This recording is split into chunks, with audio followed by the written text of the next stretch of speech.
say about trainer Vina? You guys lose this time. Hold it, we want another race. Oh, she wants another race, trainer Mark? Are you sure about that? Do you want Sassy to lose again? Well, this time I guarantee you that Sassy will win. So, what race do you have in mind? I'm thinking about the ring race.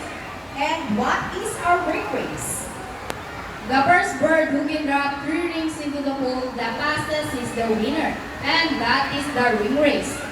So, the ring race it shall be. Remember guys, that boys already have 1 point. So girls, let's cheer louder for Sassy to win this time. We'll be doing this again, and this time, our ring race. Ready, set, go!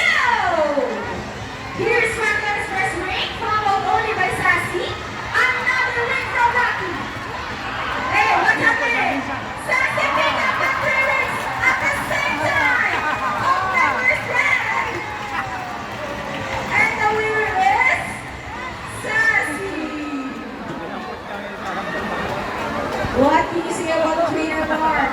3 rings at the same time. Hey, you guys cheated! Oh, he thinks you cheated. No, we didn't cheat. Sassy used her brain. Oh, so it's true that girls are more intelligent than boys? A round of applause for Rocky and Sassy, trainer Mark and trainer Vina.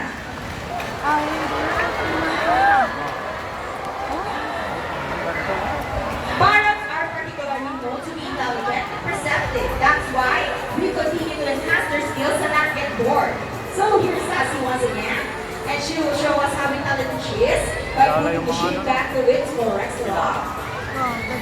Just like Sassy, green macos are from South America. They are known to be the gentle giants of the parrot family. It is because they are the second largest next to the highest macos. They can grow up to 92 centimeter length and can reach up to 8 years old. Scientific name is Ara chloroptera.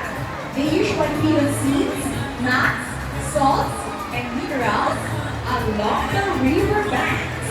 And for lashing, those as well. And there you go, intelligent right? Round of applause for Sassy, trainer Rita. Now guys, who loves math? Everyone here knows addition, right? Well, this next part of the program will leave most people baffled in the weeks, even as trainers. Do you think birds can do math? But before we put our mathematical wizard, I'll be needing 2 numbers between 1 to 50. So any number between 1 to 50. Okay, first number will be number 48. How about the second number?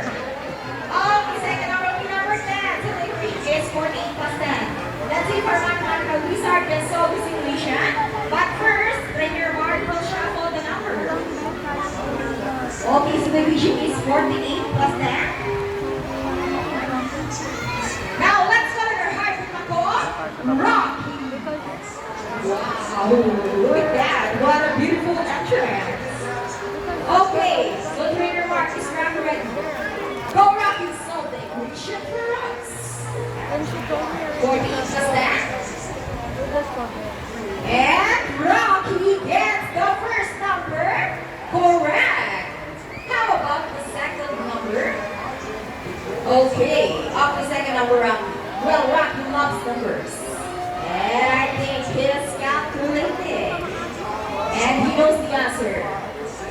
And Rocky gets the number 8.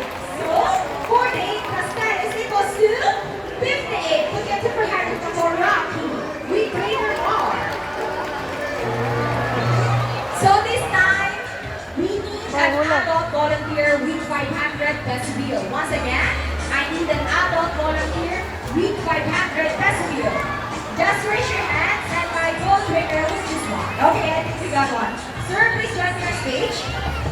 You will notice the birds in the show are mostly parrots. This is because they are highly intelligent, charismatic, colorful, and instantly kind. They have good memory and can remember even the smallest details. Good afternoon, sir. Welcome to Manila Ocean Bar. Sir, what is your name? How about Mr.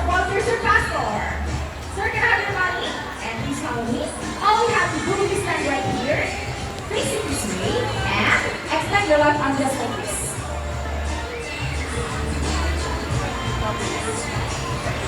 As I put your money between your fingers. Sir, do you have any idea what will happen next? Well, let's see. Let's call our money bird. Body. Body flies over. And body gets the money and flies back. And I think body will donate the money. Round of applause for Connor. Sir, before you go, I have a question for you. Did you know that Manila Ocean Park is also a rescue center for birds? Well, your money will go a long way. We are very grateful. Thank you so much. You will not take your seat and enjoy the rest of the show. How about 1,000 peso movie style? Anyone? No more? Sir Pastor, excuse me. Sir, are you okay? Are you sure? You look so sad. Sir, please come up here. We're just kidding. It's all part of the show. Come on, bad, let's with the money. Okay, sir. Bobby saying something before Bobby gives you money back. Bobby wants to give you a kiss. Is it okay? Okay, sir. Please stand right here. Look at your camera and offer your cheek. Smile. Nice. Another one. How about on your hands? Let's open your palm. Look at the camera and smile. And now, there is your money. Around us for volunteer and Bobby. Ladies and gentlemen, now that you have seen our colorful and intelligent parrots, we would like to show you another species of bird here in Manila Ocean Park. Birds of prey, also known as raptors, hunt and feed by other animals. The term raptor came from the Latin word rapere, meaning to seize or to take by force. These birds are characterized by their keen vision that allows them to detect prey during flight. They also have powerful talons and beaks. Ladies and gentlemen, please look your left presenting our Brahmin kite. Video. Brahmin kite is typically known as Heliaster indus, one of the 446 species of birds of prey around the world. These birds are found in India, Indonesia, Bangladesh, Pakistan, along China, and the Philippines. And here comes Shadow. They are locally known as Lawi or Badog in Visayas region.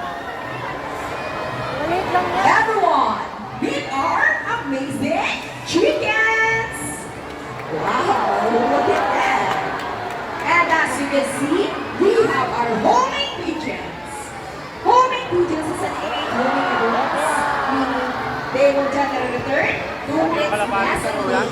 Around us for raptors, our chickens, and our homing pigeons. Here at the Ocean Park, we believe there is hope. We only not try to take care of our friends in the sea, but also for those who are landing as well. Now guys, who knows the 3 R's?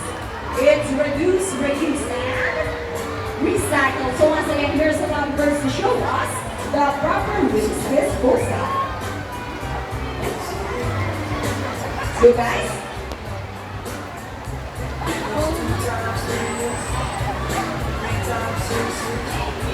see, if our lovebirds can do it, so can we. Ladies and gentlemen, we hope you all enjoy our show. Our